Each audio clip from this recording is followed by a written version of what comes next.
Welcome, everybody, to another episode of Medical Myths, the show about what not to do with your body. And today I have my special guest, Biddy Buddha, to talk about the Bible, which is not very scientific, but some people think it is, so that's why we're here. How are you doing, Biddy? I'm doing good. How are you? Doing all right. It's been one hell of a week, but I've been looking forward to this episode specifically for a really long time. Because I first saw you on Tang, and I was like, she's pretty cool. I was like, I want to do a show with her, and now is the time. Now is the time we get to do a show together. Hell yeah. I'm excited. So, Thanks for having me on. yeah. So what have you got going on in the YouTube, TikTok spheres? So I just recently started a YouTube channel called the Biddy Buddha YouTube channel where we bring a host of content creators to help people deconstruct from religion and we educate people. So I have a show Monday nights at 9:30 p.m. Eastern Standard Time where we talk history, archaeology, and theology. And this week we're going to be talking about like drugs that they used to do in biblical times. So it's going to be really fun. I'm super excited about this episode. So you can find me there. I am sometimes on the Atheist Network group, Tang.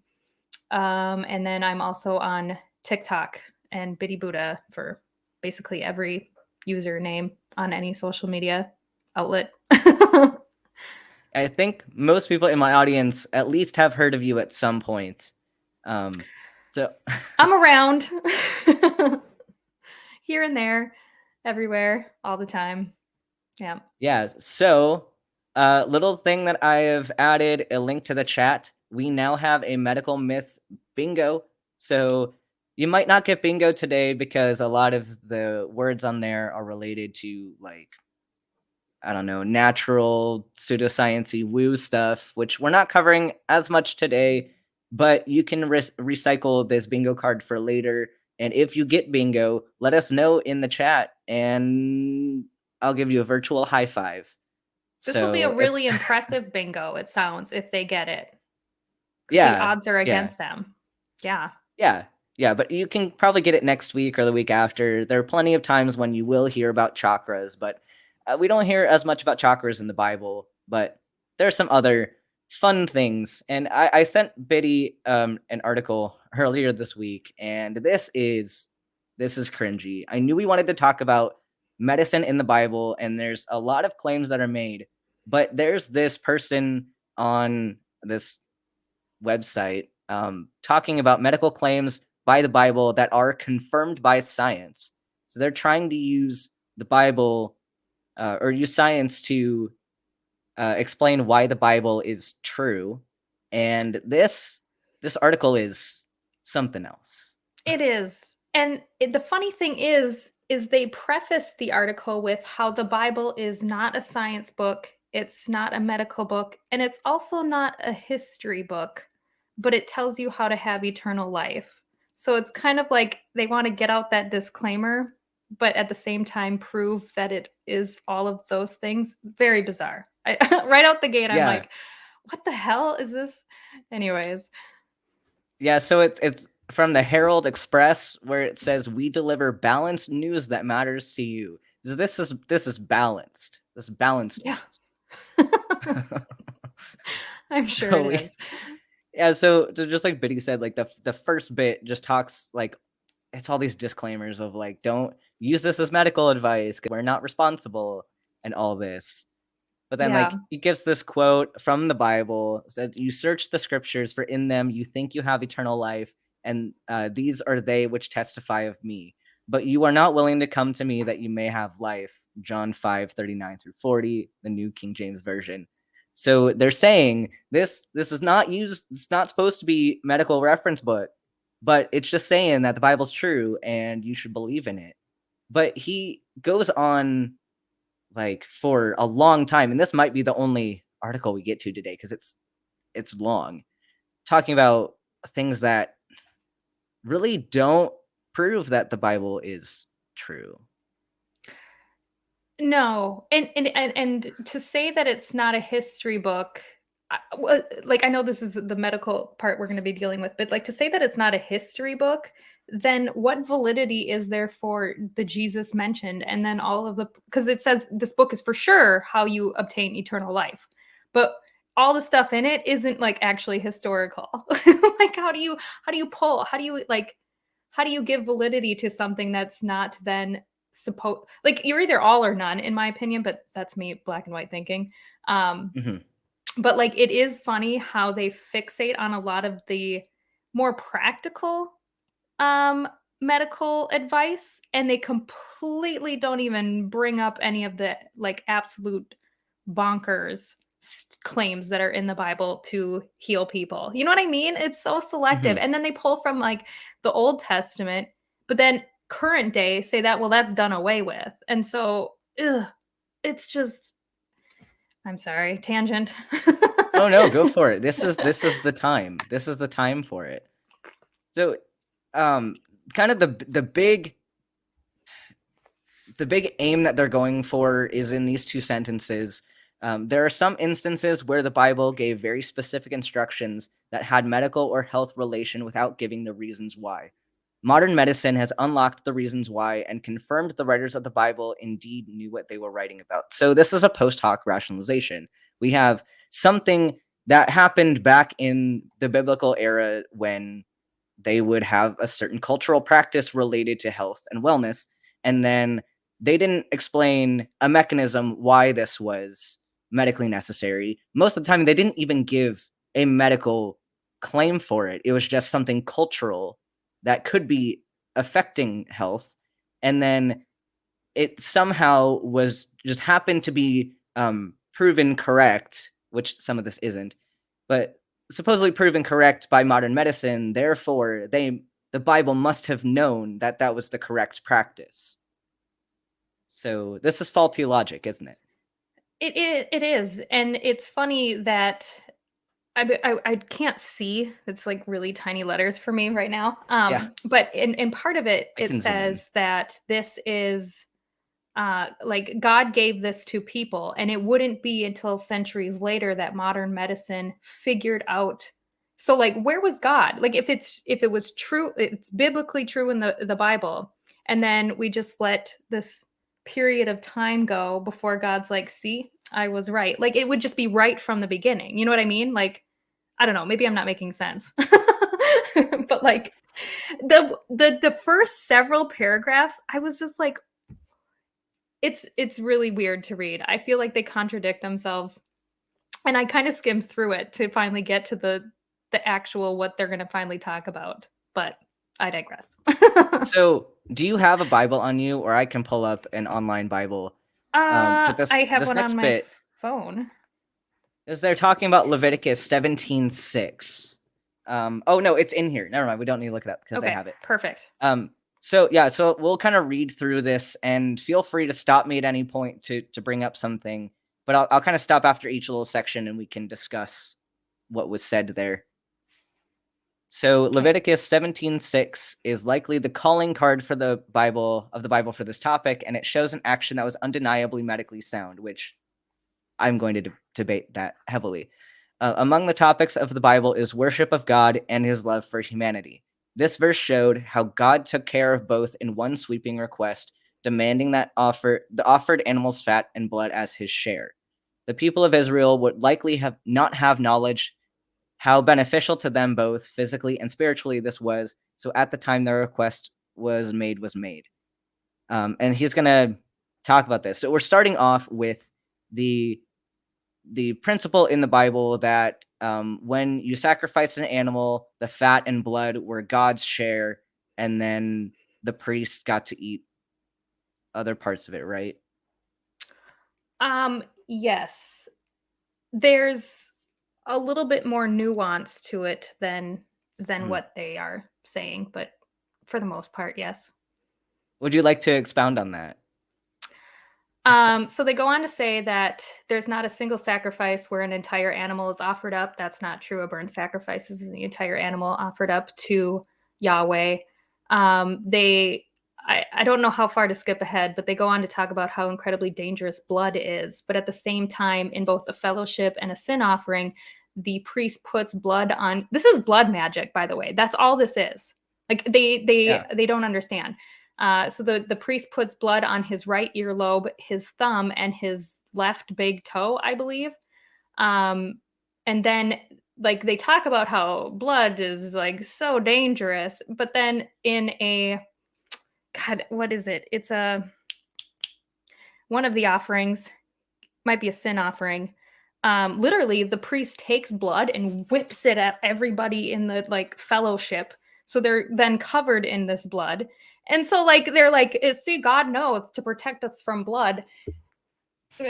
And then like so and then there's parts that they say like we're not supposed to eat, like the entrails and all this stuff, but like literally then there's one offering where the priest gets the liver, and liver is actually like really good for you from what I know. But it's basically I don't know, we'll go through it, but like there's these things in it that if they knew anything about the sacrificial system, they probably wouldn't have sold this blood is bad sort of thing. You know what I mean? Because then it's like, okay, but they bathed in it. Like this is, I don't know.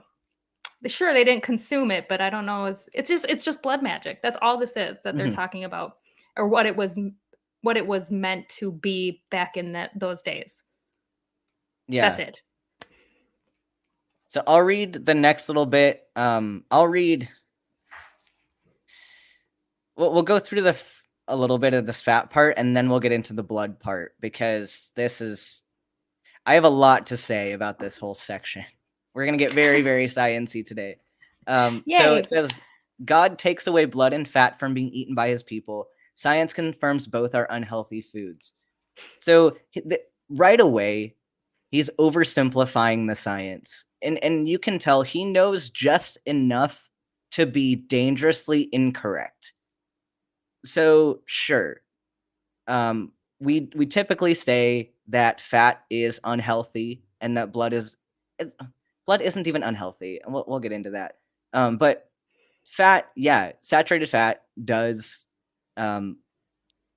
considered to be somewhat of a risk factor for cardiovascular disease. However, this is related to amount, and it's not only fat.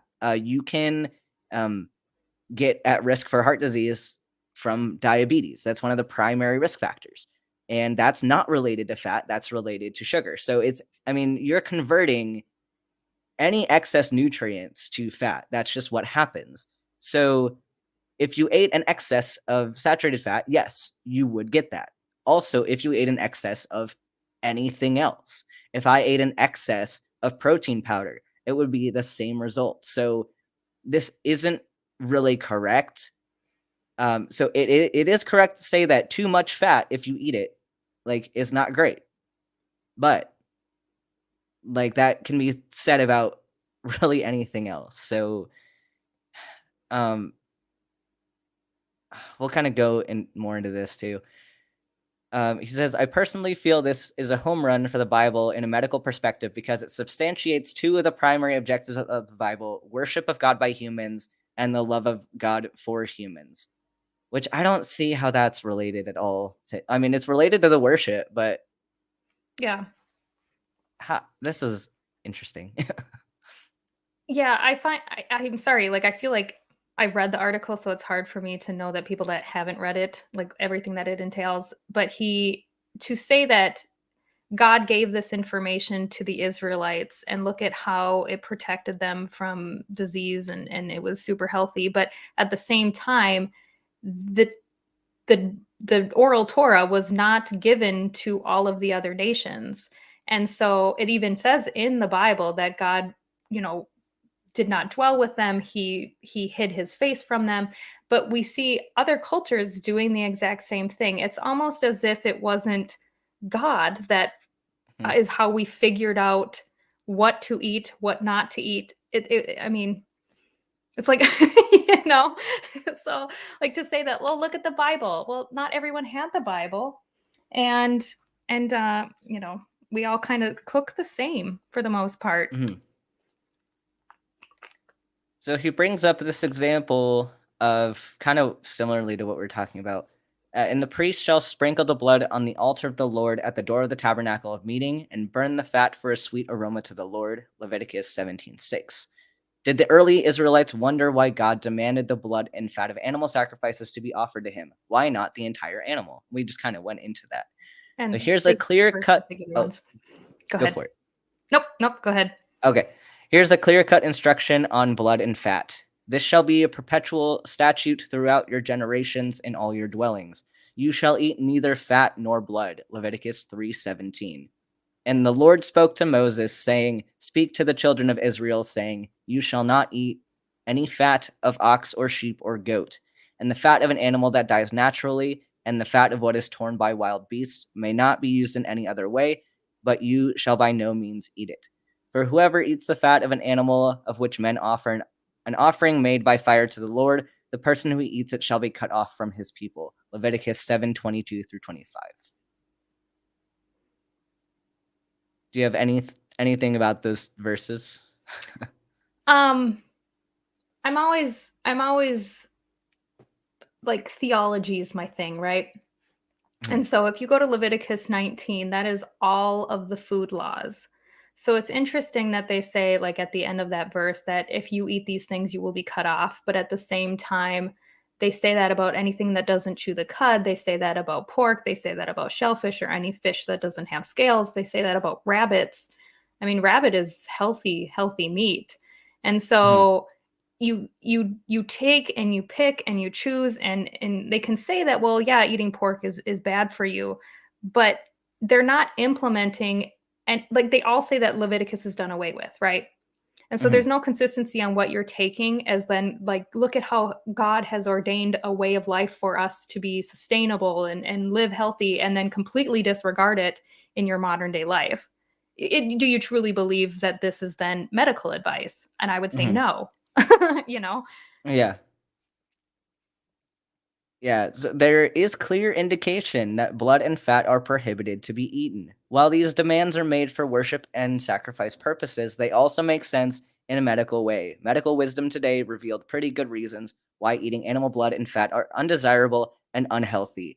Of course, it is now common knowledge, even to laymen, that blood can be a medium to transfer diseases like hepatitis B, hepatitis C, and HIV, and that fat may have a sweet aroma but is generally an unhealthy food. So I talked about the fat because that's like a little thing, but he clearly does not understand the mechanism of transmission of bloodborne diseases.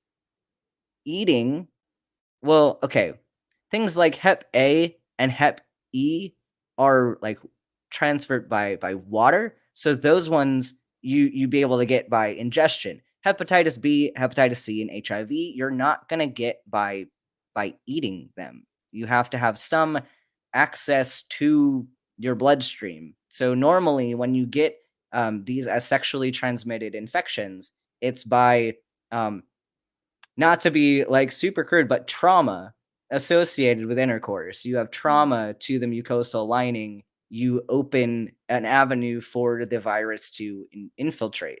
So that's how you get these bloodborne illnesses. And when you have bodily fluids mixing in that way, where there's trauma, that's how you get spread. So just by touching blood with Hep B is not going to give you Hep B.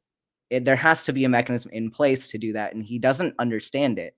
And kind of where he's going next is there's a lot to unpack here, and I'm just gonna get on my hemochromatosis soapbox. So so he says, according to the website, in very small amounts, say a few teaspoons, and if the blood is free from pathogens such as many of the bloodborne diseases, blood might not harm you. Beyond that, watch out. So again, covered the bloodborne diseases. And then he says, the strange fact is, blood when drank is toxic. When confined to places where blood is supposed to be, such as heart, vessels, and so on, it is essential for life. But when it's ingested, it's a very different story. Of course, all toxins have doses, and just as a tiny bit of poison won't necessarily harm you, the more you eat or drink, the greater the danger. Because blood is so rich in iron, and because the body has difficulty excreting excess iron, anyone that consumes blood regularly runs a risk of iron overdose. While iron is necessary for all animals and indeed most life, in high doses it can be toxic. This condition, called hemochromatosis, can cause a wide variety of diseases and problems, including liver damage, buildup of fluid in the lungs, dehydration, low blood pressure, and nervous disorders. So, this is very problematic and very, very incorrect. And I was like seething with rage when I read this because hemochromatosis can be acquired, but really they're mixing up the mechanisms of acquired hemochromatosis and hereditary hemochromatosis. And most of the time, if you're getting hemochromatosis and you didn't have a genetic disease or a congenital disease, the primary cause is going to be through blood transfusion. So blood pumped directly into your blood, and that's usually if you infuse too much blood. So if someone had a car accident, they need a blood transfusion, they go to the hospital, they get too much blood. That can cause hemochromatosis. And the way that you treat that is you take some of it out. It's pretty simple. So what they're talking about is hereditary hemochromatosis. And that's when you have dysregulation in the iron absorption pathway because you actually have a really good feedback mechanism to not absorb more iron than necessary. And I have a picture so that this makes a little bit more sense. But we're going to talk about the pathway of iron absorption in the intestines because you need to know this to understand why this is wrong. So I'm going to stop sharing this screen and I'm going to share my picture and we're going to have some science fun time. And feel free to stop me at any point if I need to clarify something because I've studied this quite a bit. So, okay, I think that's big enough. Okay, so this is the intestine. So I should probably be able to point stuff out. So on this side is the lumen of the intestine. So when you eat something, the food's going to come into this side. And then over here on this right side of the screen, that is inside the body. So that's where you're trying to get nutrients to go.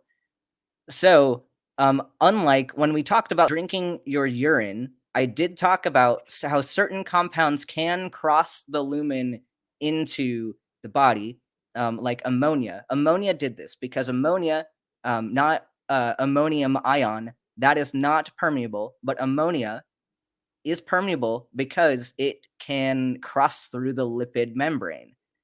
So if you can pass through there, you can go by simple diffusion, but this cannot happen because iron is it's an ion, so it cannot pass through lipids. So you need transporters in order to bring iron from one side to another. And you can also absorb heme in the heme units. That is also an option.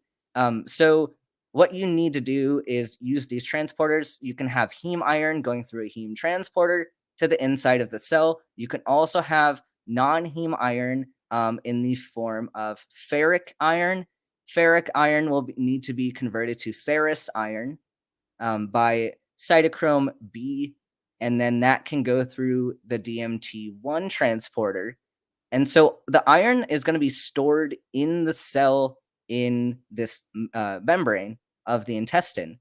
So when your body needs more iron to be used elsewhere and in the blood, you can take this iron from inside here. The iron inside the cell is stored as ferritin. So ferritin is your store of iron when you don't need it. You have a buildup. So if you were to be iron deficient for a while, if you had enough ferritin, you'd have no problem because you can use this ferritin when you're running out of iron.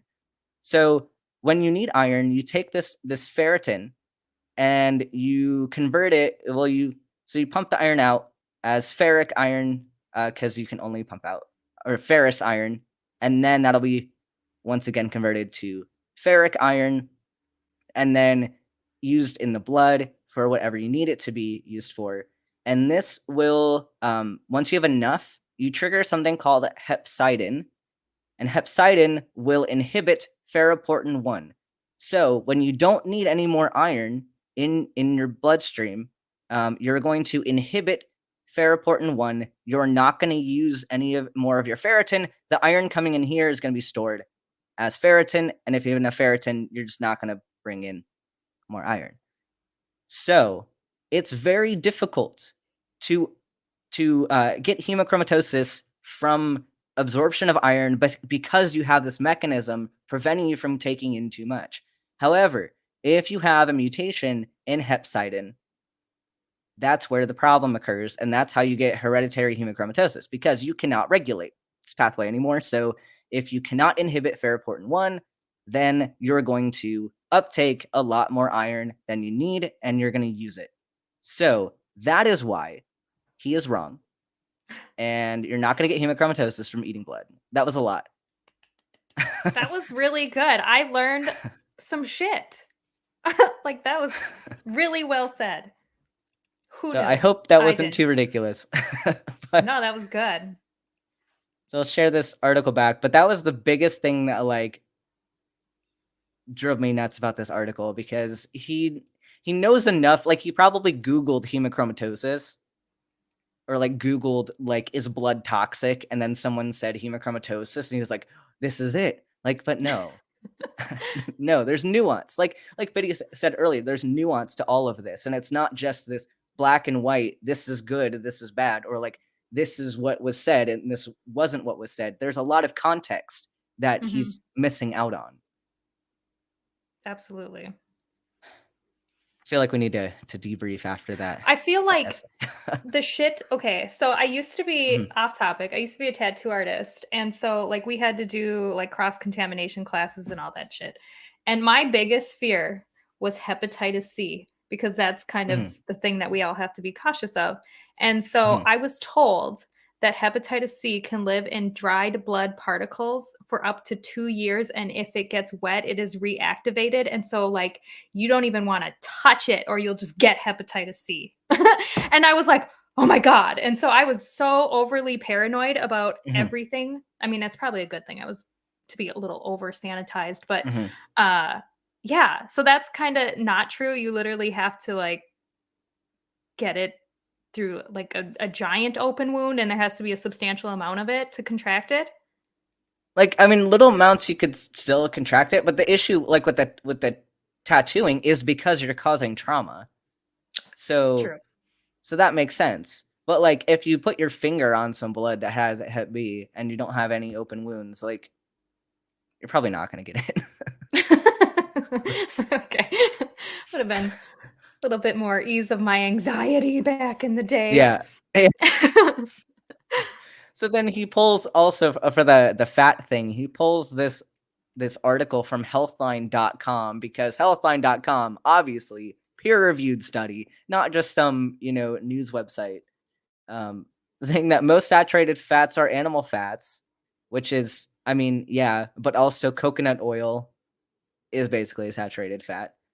And it's saying that it can increase blood cholesterol levels and LDL cholesterol levels, which we've actually kind of been debunking recently. It used to be said that you had to watch your cholesterol levels that you eat, and that's actually not the case. We're not telling people to watch cholesterol that they're eating anymore, because it's not been shown that high levels of dietary cholesterol really have any impact on your like your LDL. So we're steering away from that, and it's more just like watching the general amount of calories that you eat, and not like having uncontrolled diabetes. So that's kind of, it's outdated there. When was this article written? I didn't even look. That is a good point. That's a good point. Oh, this was in 2022, January 31st, 2022. Oh shit. So he's very outdated. And also he's citing things from 2015 when this is 2022, which, not the worst. I mean, there's still a lot from 2015 that is valid, but you can find some more updated info on saturated fats and heart disease. Well, you can't find it if you don't want to. Yeah, this is true. So what a way for God to set an example in preparing animal food. Remove the blood and fat first before eating the meat. So it's funny how God needed to demand worship and demand a ritual, instead of just saying, hey, this might be a little unhealthy, maybe limit this. Like, no, you have to have a blood sacrifice, and that's how I'm going to tell you not to do it. Yep. So, yeah, he kind of talks more about how he's using this as wisdom for their own good. So, and then he goes on to say, if you still doubt instruction coming from God is nonsense. This sentence is odd. Um, There's so many misspellings too in this yeah, article. You know that it's solid when it hasn't been yes. proofread, apparently. He has knowledge that you might not know yet, and his instruction is given because he truly cares. If he truly cared, why did he do all the other garbage things in the Bible, like commit genocide against like Mhm. everyone, including a bunch of his own people? Yeah. Deuteronomy 28 is a really fun one to read if you want to get God's character. Yeah, Yeah. Well, and like, where is it? Okay, I can't read it. But he says, if that, like, as if this first example, like, if you're still not convinced, let me give you a couple more. It was like, well, I mean, was it that mind blowing? Even if all of that were true, I mean, it doesn't right? to me give well, Hemochromatosis proves God, God. boom, Done. That's done. it. We don't need any more. End the show now. So the next part gets into some very dicey territory, and I'm sorry to people in the audience. If you don't want to listen to talk about circumcision, now's a great time to leave and come back. Because I am going to warn you that this is where we're going next. So he's quoting this as being medically accurate and made way before is proven with modern medicine, which again, we're getting into some very, very debatable territory. So talking about circumcision on the 8th day for infants follows sound medical practice on healing of wounds, which they're going from the perspective of vitamin K. But maybe we should address the fact that circumcision is not a good medical practice at all. Mm-hmm. And in fact, it's weird though, because in pediatrics, people are still viewing it as a legitimate practice and a necessary practice, and I wholeheartedly disagree. The arguments that they take for supporting circumcision are things like hygiene or reduced cancer risk, which, talking about hygiene, all you need to do is teach people how to clean themselves, Mm-hmm. and then you're not risking this as much. And then with cancer, like, it's not the fact that you are circumcised or not. It's the fact that you have more cells that can be mutated, specifically getting like squamous cell carcinoma, which happens to your skin cells. Any skin cells are at risk for squamous cell carcinoma, and the foreskin is just skin. It's just skin. So the fact that you have more skin means that you have more likelihood for that skin to get mutations on it. And that's going to take years and years and years to develop. You're not seeing a high incidence or prevalence of squamous cell carcinoma of the foreskin in children.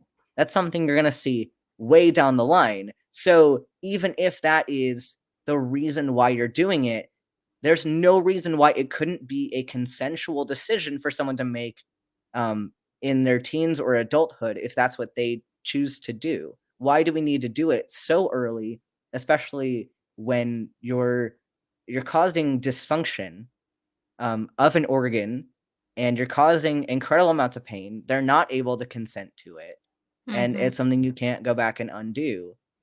So it's just unnecessary and flawed medical advice. And people, oftentimes the doctors that I know who still promote the practice, are religious. Mm. So there's bias. Mm-hmm. There's my soapbox. Do you have anything on this?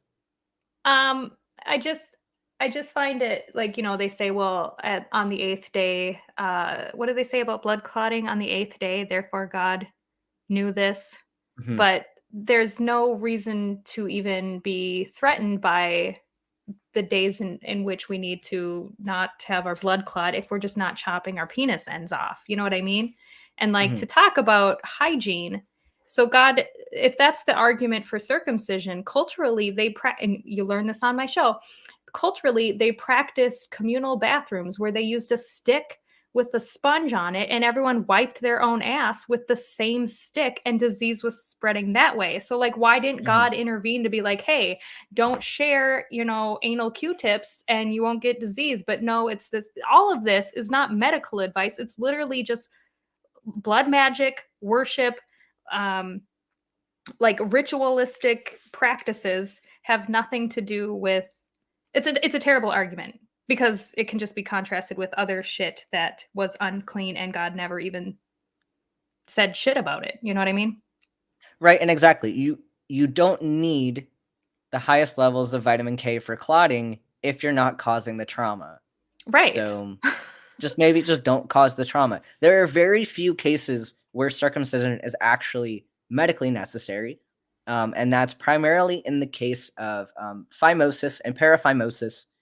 So if you have a baby that has their foreskin is so tight around their penis that they can't pee at all, like if the urethra opening is occluded, yeah, okay, you might need to remove it so that they can pee. Or if it can't be retracted and it or if you retract it and then it gets stuck there and cuts off circulation, that's a problem and can cause necrosis. So that's a case where it's medically appropriate, but that's a risk-based scenario. You shouldn't be doing it to everybody. Not everybody has that risk there, but if you have a history of, hey, this happened to me, you need to correct it. So it's not something that should be across the board. And I mean, it's a great just cultural example of like an us versus them thing of like, oh, well, we're special. We did this thing. And anyone who's not like us doesn't deserve to live and shit.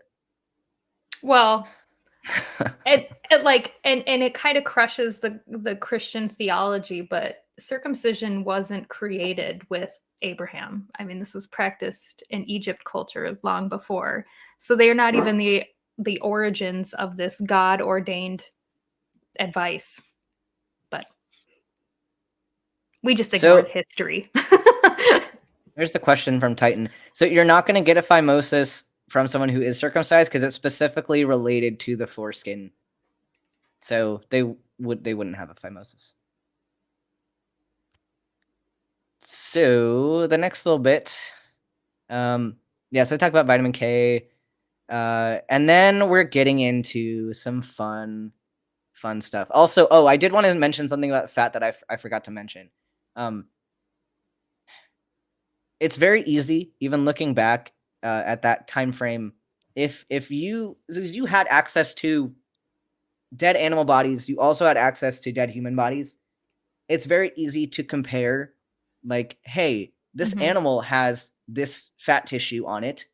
This human also has the same fat tissue on it. It's very easy to draw a conclusion saying, here's a pattern.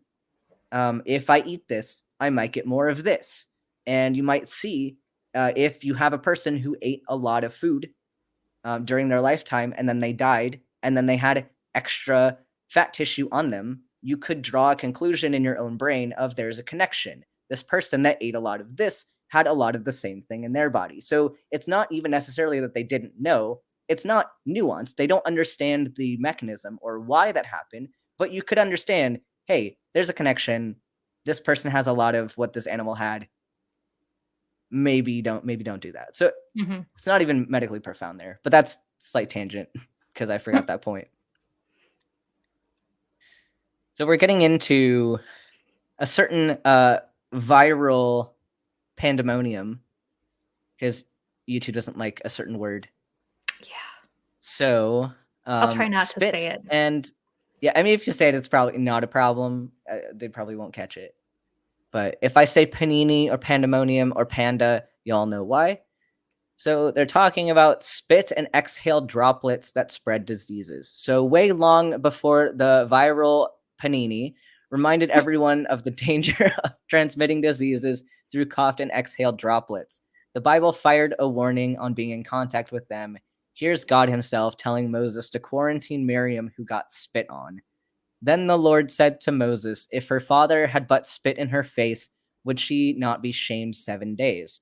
Let her be shut out of the camp 7 days, and afterwards she may be received again. So Miriam was shut out from the camp for 7 days, and the people did not journey till Miriam was brought in again. Numbers 12, 14, and 15.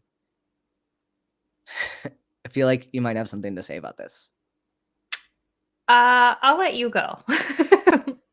Okay. Well, we did know it's not too hard to understand that if you were in contact with somebody who was sick, specifically Mhm. someone who is sick, though, like just spitting on someone while it's disgusting won't necessarily spread disease because you're not always sick all the time. So you might understand that if you were sick and you spat on somebody, that they would also get sick. That's not something you need intense medical knowledge on to understand that that happens. But even so, if they're relating that to this, Mhm. and they're relating it to everybody spitting on everyone all of the time, that does show a flaw in the medical knowledge. So it's not related to disease. So that's kind of flawed there. But there's, and correct me if I'm wrong, but back then, of course, they didn't understand a lot about mechanisms of disease, and there was a lot of stigma related to people who had disease, and disease was related to sin or Mhm. some kind of religious reason why they got sick. So I personally doubt that this is related to germs, but it's more related to, I believe that this person did something bad and God is punishing them with this illness. So we need to kick them out of the camp because they're sinful, right? Or am I So wrong? I didn't look it up, but I'm pretty sure this is where Miriam spoke against Moses or Aaron, one of them. And so she gets put outside of the camp for basically standing up to something that he said. Again, I could be wrong, but I think that's the context of what's happening. I'd have So to go back not and even read it. related at all to illness. I don't know. I know there's a time that she gets scolded because she questions them, and so this might be the example. I'd have Yeah, to it just look it up, seems and like I should have before the show. it just seems like he's grasping at straws to make these connections, but not displaying the context. He just cherry picks a verse. It's like, yeah, well, she got spat on, or if she did get spat on, then she'd be kicked out of the camp. And then, oh, Yeah. this is related to viral pandemonium. Like, no, this is not at all related to that. Yeah, but there's also something I think, medicinal about spit in the Bible because there's literally examples of Jesus spitting in mud to heal blindness. So, is spit True. good? Is spit bad? Maybe they just Can you didn't know. Yeah. Can you heal blindness with spit and mud? No, that would make our job so much easier. Right? Who would need glasses? They'd go out of business. We should try it. But yeah, See but if it illness works. was such a great way to stigmatize people. Is very easy to find physical evidence for something that you don't like about a person. And like being able to kick somebody out for something and creating more distance between you and something that you don't understand is very politically powerful and very religiously powerful. You can control masses of people by making them think certain Mhm. things about a certain people group. And we know a lot about leprosy to this day, but that's one of the big examples in the Bible of people with leprosy being deemed unclean. Mhm. And sure, there's some level of virulence to leprosy. We see it being contagious, and leprosy's still around today. It's not as common here, although you can get leprosy in the United States, especially if you're in areas with armadillos, because armadillos spread I leprosy. I just learned that not too long ago, and I was like, "What?" I had no idea. Yeah, so we're learning more about how these diseases work, and we're understanding that maybe we don't need to be assholes to people who have a disease that they can't control. You can quarantine somebody without um, kicking them out of society altogether. And they also had, I mean, think about this too. This is not something that he mentioned, but they kicked women out for menstruating. Mm-hmm. So, and that's something that we know is healthy. So, yeah.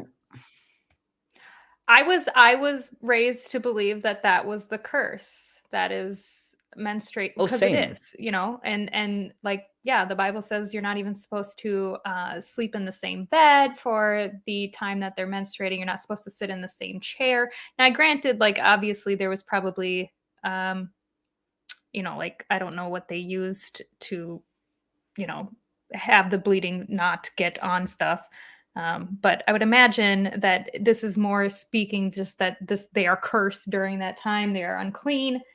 And I think they go into like women being unclean by having girl babies too, which I think, right? We'll go Yeah. into that. Yeah. But yeah. We have some comments from, yeah, it is negligible risk from getting leprosy from an armadillo, but it is possible. And yes, animal blood will give you hemochromatosis, but Jesus's blood will not, because Magic. I don't know, because magic, it doesn't have real iron in it. And not that, yeah, I'm so confused. Yeah, girl babies double the sin. Yeah. Yep. That's the only reason why I transitioned, was because I wanted to not be as sinful. I wanted to, yeah, that was it. Fair That's the enough. only reason. Yeah. Good reason.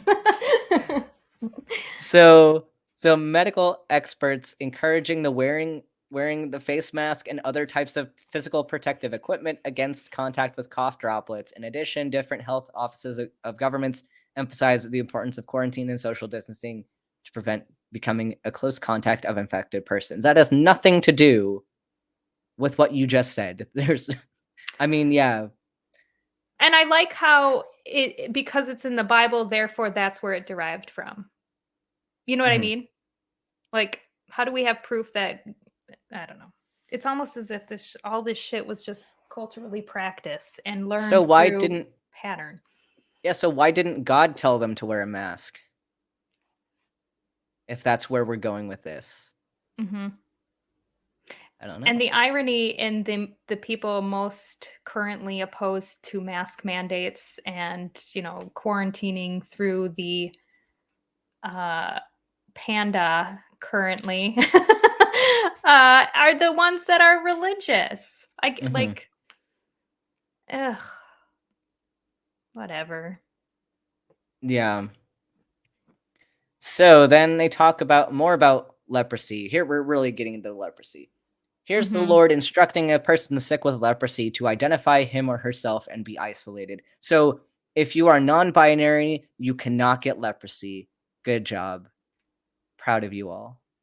The leprous person who has the disease shall wear torn clothes and let the hair of his head hang loose, and he shall cover his upper lip and cry out, unclean, unclean. He shall remain unclean as long as he has the disease. He is unclean. He shall live alone. His dwelling shall be outside the camp. Leviticus 13, 1 and 4 through 6. There's a lot here. There is a lot here. Can I also? You go ahead first. You go first. No. This is up your alley. I don't have as much to say about the cultural side here.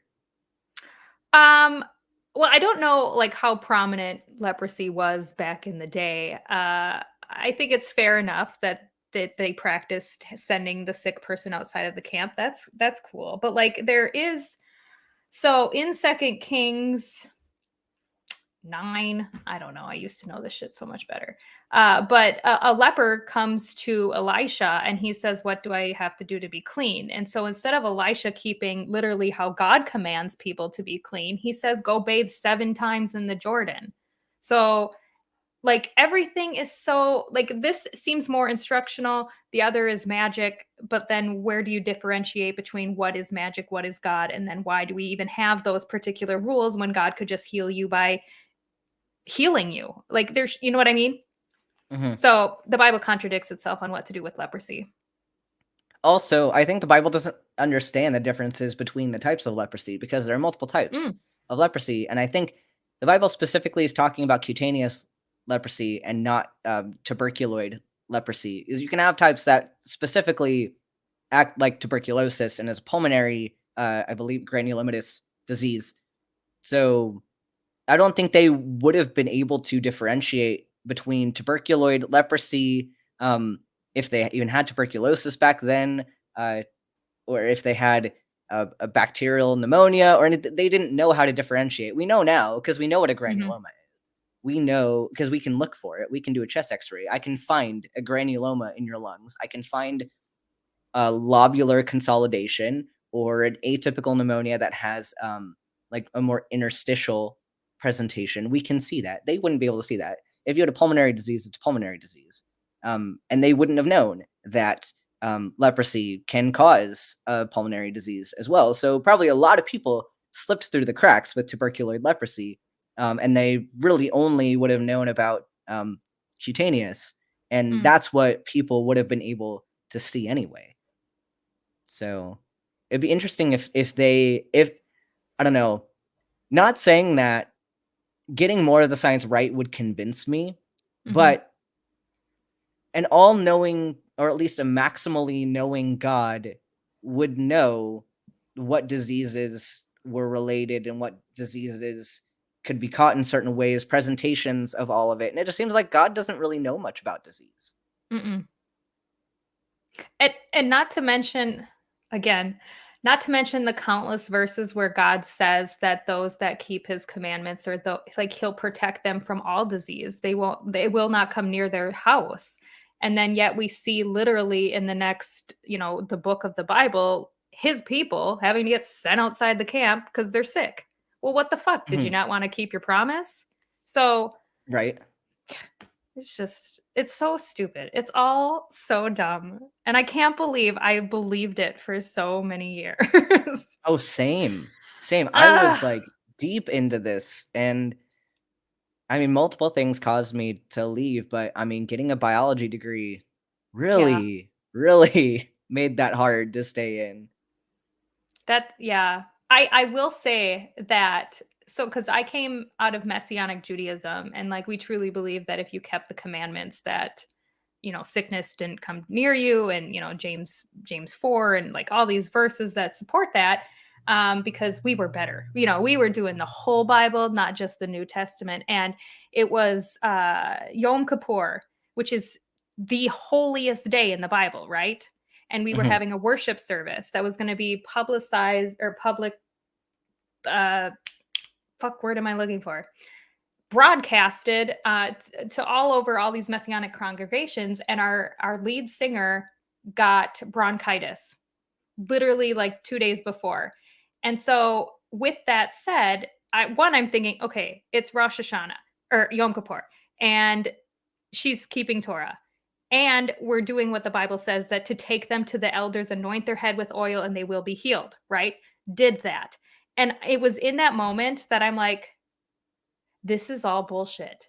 This is bullshit. Because if there's any situation where it could, I'm going on a tangent, but like it's through these examples of what God promises to people, then not delivering on it.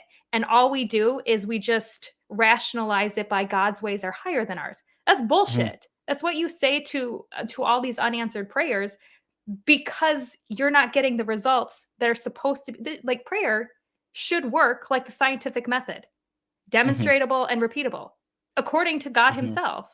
And so like it's through a medical issue that I was like, fuck this, and it really got me questioning then everything. But that's what started it all, if you wanted to Definitely. know. And I have this soapbox that I go on, and this is a little bit, it's not really off topic 'cause it is related to medicine. Um, I feel like doctors are God's scapegoat, and this is something I Mm, say quite frequently because you have a God who should know everything about disease, know everything about health, know everything about what you would need to do to save somebody. And so it really bugs me when people say, yeah, well, the doctors are doing God's work. So if that were true, why is God not telling me what the diagnosis is for somebody and then what I need to do to treat it? Think about Right. this. So when I'm not even at a point where I'm taking full responsibility yet, but I'm starting to feel the weight of the decisions that we make Mhm. and having to think, do I go this route? Do I think it's this? Do I think it's this? And you might not have a lot of time to even think through that. And a lot of times, if you're wrong, there are dangerous consequences. People Mhm. die if you don't know what's going on. And if God could just tell me, like he has the ability, Mhm. tell me what the disease is, and then tell me what I need to do about it, I could save this child. I could save this person's grandparents. I could actually do something good. Mhm. And we're trying so hard. Like we didn't do anything wrong in pursuing this field. Like we're trying our best. Mhm. But there are days when you mess up. And not even that you just didn't know what the diagnosis was. But sometimes you put in an order for a treatment that kills somebody. Mhm. Or you read something incorrectly in their lab values and someone dies from it. And this doctor now has to live for the rest of their life with the knowledge that they did something to kill another person. They had a role in ending somebody's life because they did something that they shouldn't have done, because they're a human, not because Mhm. they're an evil person. They had no intention of doing any of that. They went into a field knowing that they had an incredible amount of responsibility. They took that responsibility. They did something. Someone lost their life. And where is God in letting us have to live with that guilt Mm. of having that be our fault when he could have stepped in at any moment and made that not happen? Right. There's my soapbox on that, but Well, and then it's messed up. to sign the attribute of all loving, he would be morally obligated to end sickness. This wouldn't exist in the first place if he fit the description that he was, Christians have assigned to him. Yeah. It's So all bullshit. Yeah. so God gets credit for anything that goes well in medicine. And then Right. anything that goes wrong, it's my fault. Yep. God refuses to take Yay. responsibility for his own actions, and I am God's scapegoat. Yep. That's just how it is. Anyway, that's super depressing. Back to leprosy. Mhm. Leprosy. Leprosy. So this principle is applied even during war and economic difficulty times. There were 4 men who were lepers at the entrance to the gate, and they said to one another, "Why are we sitting here until we die? If we say, 'Let us enter the city,' the famine is in the city, and we shall die there. And if we sit here, we die also. So now come, let us go over to the camp of the Syrians. If they spare our lives, we shall live, and if they kill us, we shall but die." 2 Kings 7:3-4. Anything that you know about this passage? No. I don't quite know where he's going with including this one. I don't either. It doesn't seem to help his case. No, it's just another example of where leprosy was there Mentioned? and Yeah. it was mentioned and then people were turned away. Like, I feel like it's nothing to do with his point of quarantining. Yeah, he just did a word search on Google of all the times leprosy is mentioned and then didn't Yeah, proofread any of the probably. insert. Probably. One of the well-known healing stories of Jesus was the cleansing of the 10 lepers. Notice how they carried this practice by staying away from Jesus and his group before their miraculous healing. Now it happened as he went to Jerusalem that he passed through the midst of Samaria and Galilee. Then as he entered a certain village, there met him 10 men who were lepers who stood afar off. Luke 17:11-12. Why did the lepers have to stay away from Jesus? It's kind of Yeah, interesting. like What would isn't have Jesus immune to Mhm. disease? I know, right? Medical fact, while leprosy is not highly contagious, research shows Mycobacterium leprae, the bacteria causing leprosy, is transmitted primarily through coughing and sneezing and via the skin during close and frequent contact with untreated infected persons. Yeah, I mean, it's not highly contagious, but it can be a little bit contagious. I mean, yeah. So what? What does that do? What does that show about the Bible being true? Just a fun fact of the day. Yeah. It may be harsh, but in the social front, but the Bible was medically sound when it advises quarantine and social distancing as the right steps to prevent spread of this disease during a time there is no medical cure yet. Medically sound. I don't think it was a medical reason to keep people out. I mean, it I'm had sure some there advantages, was. but I think there's examples of that, and it would make sense. It just kind of yeah, puts sick people it's over like here. it's not profound knowledge. It's just something that No. you would have observed anyway. Right. And then, okay, he's saying now that further, the Bible even applied a 14-day-long quarantine period, ironically the same length as the required time for the modern panda during the pre-vaccine times as advised by the CDC. So Leviticus 13 shows God applying a 14-day-long quarantine to determine a scab from leprosy. And the Lord spoke to Moses and Aaron, saying, "But if the bright spot is white on the skin of his body and does not appear to be deeper than the skin, and its hair had not turned white, then the priest shall isolate the one who has the sore 7 days. And the priest shall examine him on the 7th day, and indeed, if the sore appears to be what it was, and the sore has not spread on the skin, then the priest shall isolate him another 7 days. Then the priest shall examine him again on the 7th day, and indeed, if the sore has faded, and the sore has not spread on the skin, then the priest shall pronounce him clean. It is only a scab, and he shall wash his clothes and be clean." Leviticus 13, 1, 4 through 6. How close are leprosy and I can't think of a word. It rhymes with lovid. Lovid.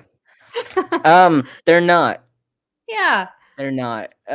Lovid is a virus that causes usually an atypical pneumonia, so an interstitial pneumonia, and then complications would be a secondary bacterial pneumonia, which is more of a lobar pneumonia.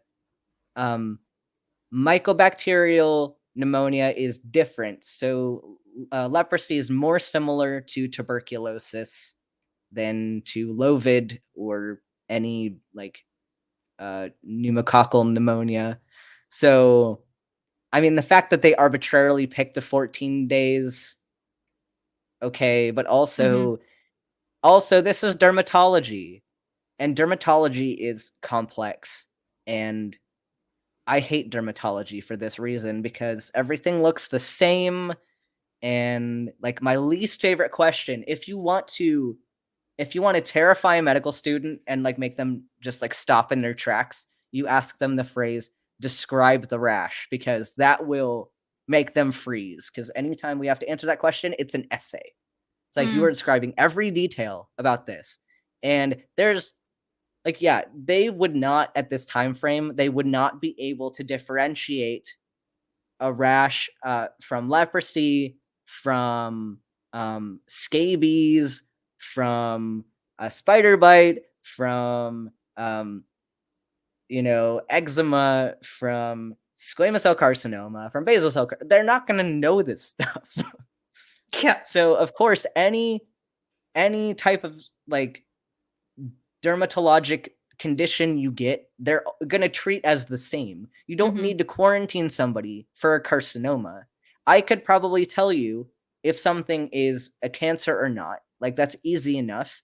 Like I can differentiate cancer from leprosy. It's not hard to do. So the fact that they're being very vague about the specific condition is even with maybe it's a mistranslation and they were more descriptive in the original text, but I highly doubt it. So they don't have the knowledge on this, and you don't need to quarantine 14 days for every skin lesion you get in your lifetime. That's stupid. You got poison ivy, 14 days. 14 days. Like you have psoriasis, 14 days. 14 days. You have It's dandruff, almost 14 days. Yep. Yeah. Well, they have a thing for the number 7. So that to me is just it's more so about the number 7 than it is actual, I don't Yeah. know. So more of a religious connotation than Yeah. probably versus this is an evidence-based time frame that you should use. Right. So the next part we talk about, which it was funny because the way that they phrased this, I totally thought they were talking about sterilization as in like infertility. It's not what they're talking about. They're Well, they talking had a about method for that, cleaning. Yeah, they did. They did. I wonder, yeah, you just drink a magic potion and you'll be sterilized. Is that how that They're works? talking about kind of the same things, like the purification process, which Biddy, I hope you know more about this than I do, at least from a cultural standpoint, with these next few passages. Oh God. So, as for you, remain outside the camp 7 days. Whoever has killed any person and whoever has touched any slain, purify yourselves and your captives on the 3rd day, and on the 7th day, purify every garment, everything made of leather, everything woven of goat's hair, and everything made of wood. Which is interesting. Like, why is this being related to Lovid and like sanitization, like with regard to an illness versus like killing a person and doing something that is like immoral? How are those related? I think it's a poor understanding of what unclean meant. So in the verse before where he has leprosy and he goes and he says unclean, unclean, they're ceremonially unclean, which doesn't necessarily mean that they are sick. It just means that they can't enter the temple. And so I think this is the conflation between unclean in a sick way and unclean in a ceremonial way. So this person, if they had touched a dead body, they can't go into the temple. They just can't because they're unclean. Not that would be my guess is why they included it. Yeah, it seems to be this trend that we get among all of the pseudoscience that we cover on this show, is that they'll take a word that has multiple definitions and they will say that two concepts are the same because they use the same word. Yeah. An example of this was last week when we talked about crystal healing and crystal energy. The using the word energy to mean simultaneously the potential to do work or the ability to do work being the physical definition of energy, and then also energy meaning how you feel during the day, like a subjective like state of mind and like a mood. Now saying that this energy that these stones have can influence your mood energy. Like it's using the same word energy, and they're implying that the definitions are now the same because the word is the same. He's doing that here with unclean. Using that's what I gather. Yeah. There's a specific fallacy name for that. I'm not a philosopher, so I don't. Me neither. Want to get that wrong. If SR was here, I know SR is working right now, but SR would probably be in my chat being like, it's this fallacy. Like, I don't know. I just know it's conceptually a problem. They do that a lot in apologetics too, so it makes sense that they would maybe unconsciously do the same thing in this context as well. I don't know. So we go from that passage about killing people and being ceremonially unclean to now this passage about cleaning your gold, silver, bronze, iron, tin, and lead in a fire and purified with water, and then washing your clothes. So sure, some of this is also related to the ceremony, but But now he's trying to use this passage to talk about cleaning things, physically cleaning things to prevent disease spread, and equating it to the passage before about being like morally clean. Yeah, I don't think they had any. I mean, I'm not like a historian, but like I don't think they had any concept. I mean, you probably know, like germs. This wasn't a concept known to disinfect your table surfaces if you're sick. Like I think, when was the germ kind of discovered? I mean, for the longest time we didn't know about them, right? It's been pretty recent that we Yeah. understood, and we started identifying bacteria, like how we determine a bacteria causes a disease. It's not the most ethical way to determine this, but you take like a sample from an animal that is sick or something, and you replicate it on a plate. You grow the bacteria, and then you take those bacteria that you replicated and you inject them or expose another lab animal to that bacteria that you grew. And so you determine if the one that you grew is the bacteria that caused the disease. If you get the same disease in rat B that rat Mhm. A had, then you Mhm. can say that this disease is caused by this bacteria. And that was only done relatively recently because we had to have the knowledge of growing bacteria in a petri dish, and um, a lot of them are really really hard to grow. So people think it's easy to grow things in a lab. It's not at all. In Mhm. fact, certain species like do not grow, like, and anaerobes are really difficult to grow. I think like chlamydia is really difficult to grow. Like if you get a culture for chlamydia, um, you might not get any growth just because chlamydia doesn't like to grow. Hmm. But this, yeah, and thank you, Keith, for the equivocation fallacy. I think that's the one, High five. but I don't know. So I can neither confirm or deny, but it sounds right to Sounds me. good. We'll take it. And Yeah, Purple I is think. saying that, yeah, Oh, sorry. Go ahead. the microscope was invented in the mid 17th century. So germ theory it's still pretty recent. Yeah. And yeah, like the washing of the clothes, all this is just ceremonial shit.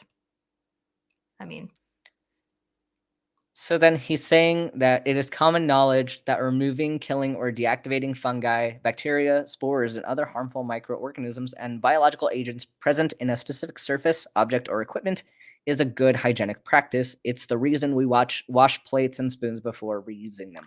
I mean, it's can one I of the go back to reasons the now. whole can I go back to Yeah. the whole communal butt wiping thing? They Yes. didn't Yes. have this awareness.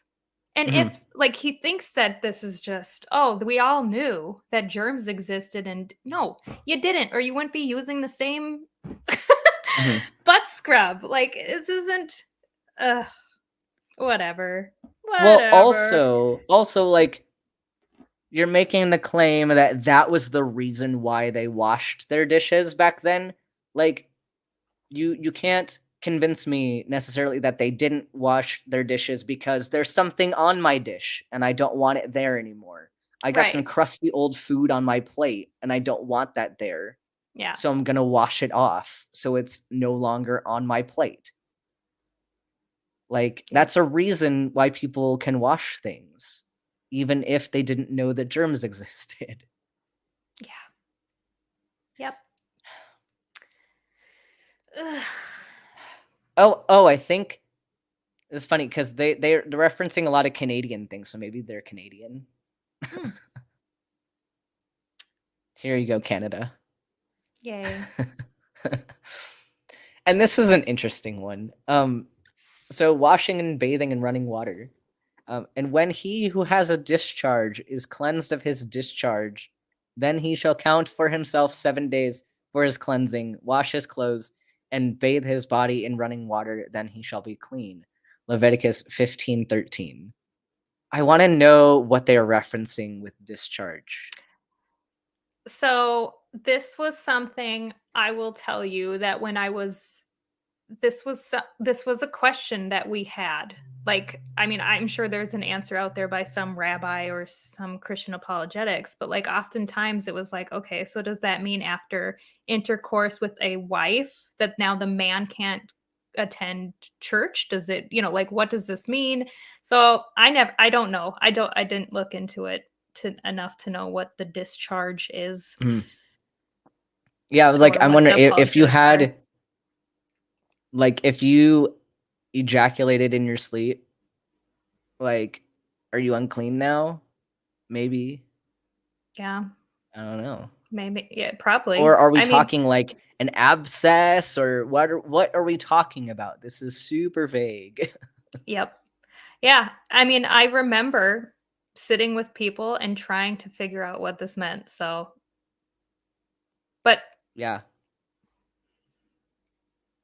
Oh, and here's another one that's interesting. When the army goes out against your enemies, then keep yourself from every wicked thing. If there's any man among you who becomes unclean by some occurrence in the night, unspecified occurrence in the night, then he shall go outside the camp. He shall not come inside the camp, which I want to like change the spelling of this because this could make it really, really funny.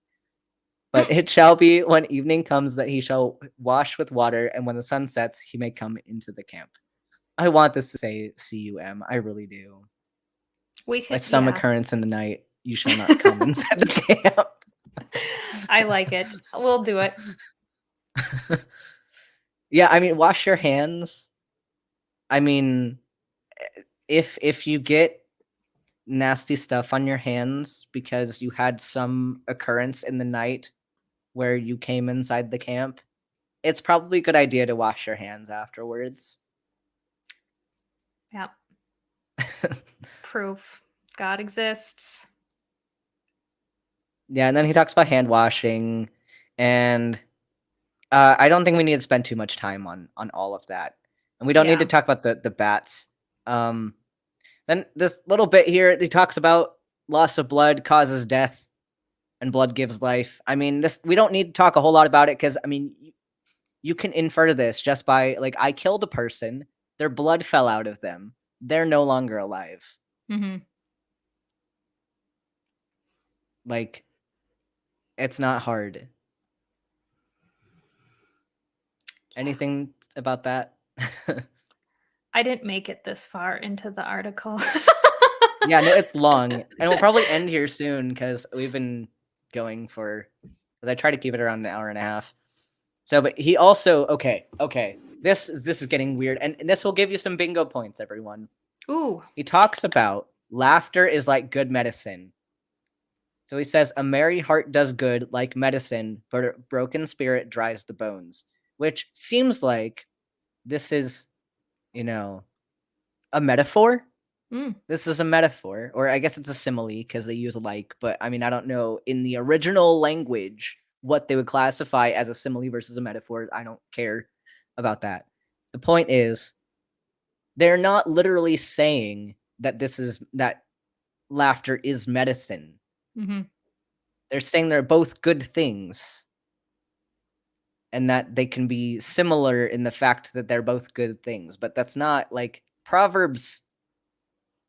Like is a book. There's a lot of simile and metaphor used in Proverbs. It's just poetry. That's all it is. Yeah. But Proverbs, that's Yeah.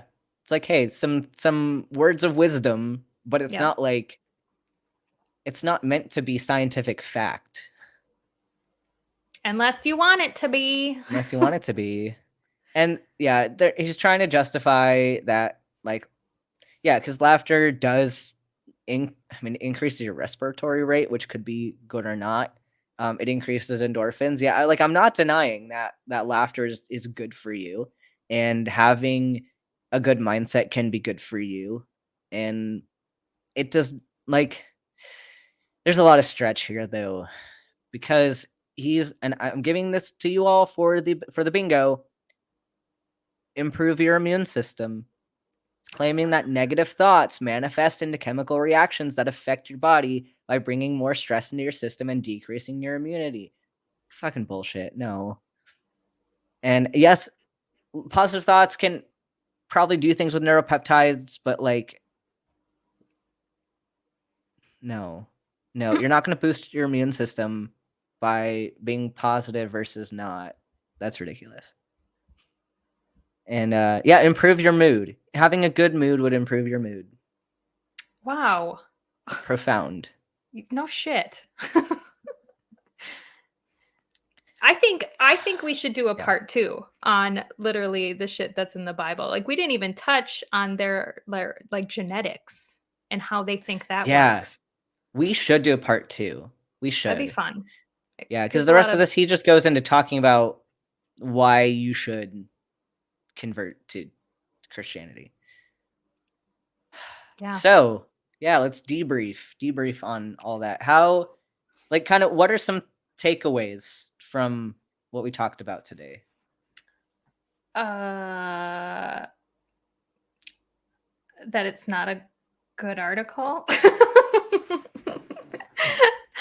I don't know. Are I you think convinced? I'm not convinced. It would take a lot more. Like I said, if there was something that differentiated Christians or people that followed the Bible, whether it's their prayer life, whether it's their sickness and healing and all, or even the advice inside the Bible, if there was consistency in applying those methods, that would give me like, oh, maybe there's something here. But it's no different than statistically chance on this shit. Mhm. And why does God allow it? And when he says this, and like you were saying, it would be so much easier if God just gave us the answers. And like, you can say, I don't know. It's not good. It's not good evidence. I wouldn't use this. I wouldn't bring this to an atheist by any means to try to help them believe that the Bible is a good book of advice for medical. Yeah, and we could do a study. And I wonder if there are any out there, because I haven't looked for it. But we could do a study about religious people versus not religious people and see if there are differences in prevalence of certain diseases.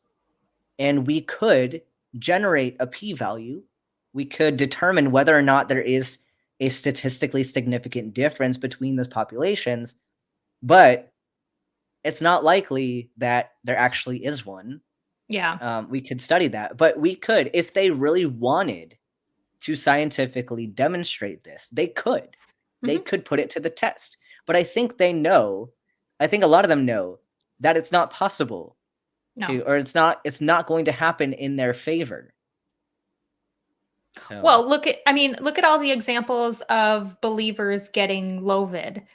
Why are they being taken to a hospital? Why aren't they just taken to the church? Why aren't they putting, it says, where 2 or more gather, I am amongst them. And James 4 says that if you pray, you should be healed. I don't know, I'm paraphrasing. But like all of these examples, where's your faith in that? Oh, well, God put these doctors into the hospital. Well, why does he need to? When literally all you should be just going to a church. Right? Like my friends who are religious and doctors or med students, like, why are you in medical school? Why did you go to learn all this when the Bible clearly says that your faith will heal you? Yeah. So they're not even taking their own advice. So that was a lot to unpack. It was. I should have drank. No, I'm just kidding.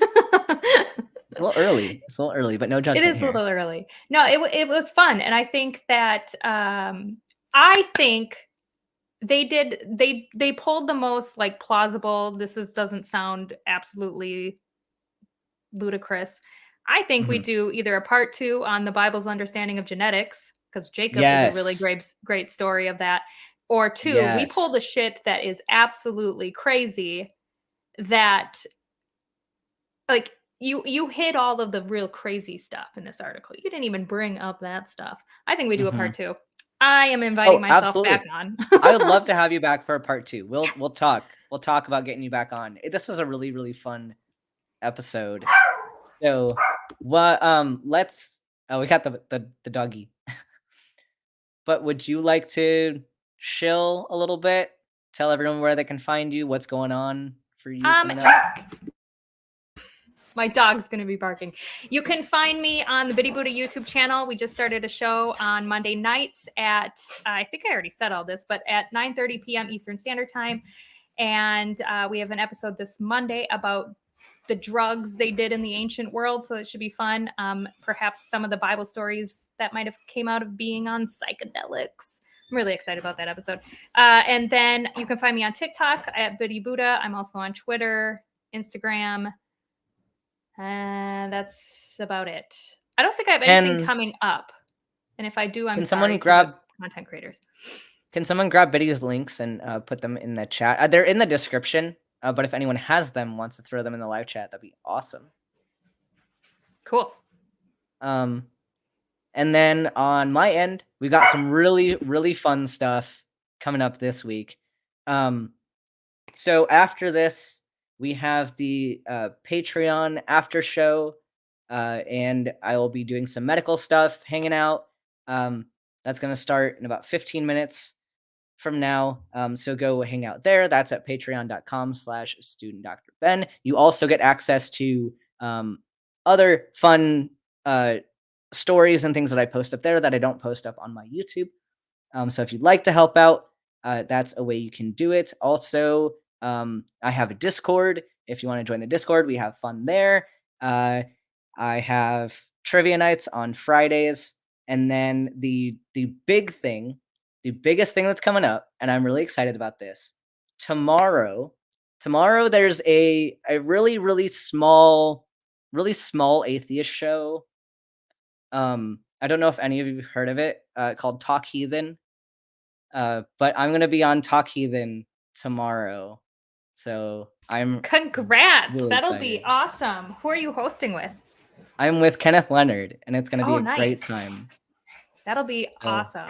Yeah, no, I'm so excited for Talk Heathen. So come watch that. Also, tomorrow evening, we have on Nat One Heroes, Rhyme of the Frost Maiden is the campaign that I am DMing. So come hang out for that. It's going to be a great time, and that is on Twitch.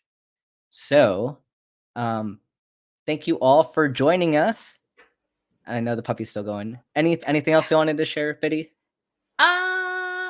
Thanks for having me on. I had a lot of fun, and yeah, my dogs are going crazy right now. So, yeah, thanks everyone for joining us. And oh, actually, real quick, I do need to say we are not having medical myths we're not having medical myths next week because we're doing a fundraiser for Lavender Lady, and Secular Rarity and I are premiering a brand new live show during this same time, 2 p.m. Eastern time, talking about philosophy and science. So stay tuned for that. What's that one called? Oh, do you not have a name? Yeah, it's called Sci-Fi Breakdown. So sci like science, phi, PHI as in philosophy. And it's going to be super fun. So stay tuned for that. I'll have more announcements coming up soon. But thanks everyone once again for joining us, and we will see you all in the next one.